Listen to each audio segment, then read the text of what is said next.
আজ আমরা হাবড়াতে এসেছি প্যাকিংয়ের কাজে। তো এখানে হাবড়া থেকে ম্যাডামের জিনিসপত্র বিজয়ওয়াড়া যাবে। তো এই হচ্ছে আমরা ফ্রিজটা প্যাক করেছি, চারিদিক দিয়ে স্টিকার দিয়ে দিয়েছি, বোঝা যায়। ট্রলি ব্যাগ প্যাকিং চলছে, চাকাগুলোকে প্যাক করে দেওয়া হয়েছে, চাকাগুলো ভেঙে না যায়।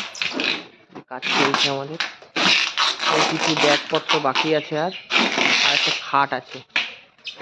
এই একটা মিড কেস হয়েছে, এটা একটা, এই যে মিড কেস ছবিটি দেখা যাচ্ছে, এটাই হচ্ছে সেই মিড কেসটা। এটা প্যাক করা আছে। এটা আবার সামনেটা আবার গ্লাস।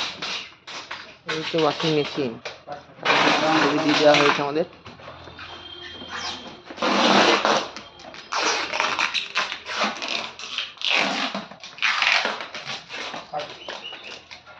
জোর কদমে আমাদের প্যাকিংয়ের কাজ চলছে।